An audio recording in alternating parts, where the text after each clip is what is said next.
There's something quietly terrifying about deception. Not the kind that we see coming, but the kind that works beneath the surface, the kind that slowly shifts our intentions without us even realizing it.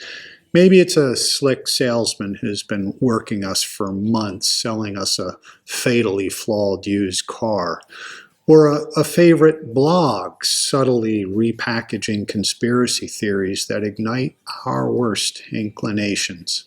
This kind of deception doesn't shout, it whispers. And that's the kind that evil spirits most often use. Let's talk about that.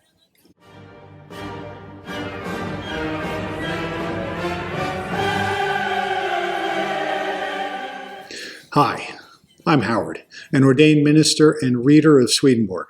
We are nearing the end of a year-long look at Emanuel Swedenborg's book, Heaven and Hell. In Heaven and Hell, Swedenborg reveals a profound truth, one that's not meant to scare us, but to wake us up. He writes that hellish spirits, those who have given themselves completely to self-love and the love of dominion, are not just malicious. They are brilliantly malicious. Their intelligence doesn't vanish after death, it sharpens. Like angels grow in wisdom from their love of good, so the hellish become masters of cunning, of manipulation, and deceit. They don't shout. They don't even argue. They just gently whisper. They influence our affections before we even know that they're near. Swedenborg says they don't just plant thoughts. They try to infect our loves. They sense the direction of our heart and they twist it ever so slightly. Sometimes they use things that look good, like kindness, morality, even religion, to shift us subtly away from genuine goodness. Until one day, we find ourselves doing evil, thinking we're doing good.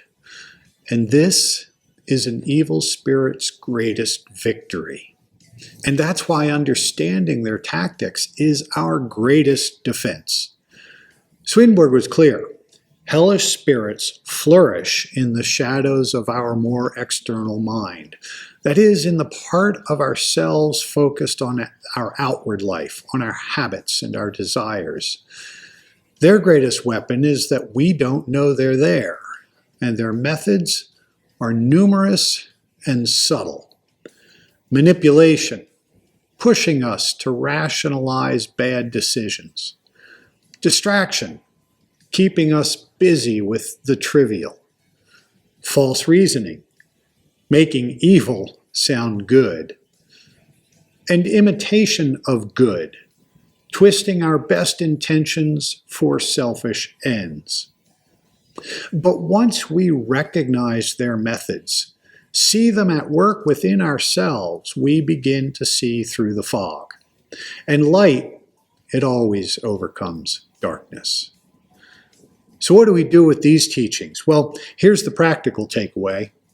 Be brutally honest with yourself. Ask, why am I really doing what I am doing? Am I defending something just because it makes me feel powerful or safe? Have I convinced myself that I'm doing good when actually I'm avoiding the Lord's truth? Evil doesn't always come with a snarl. Sometimes it wears a smile.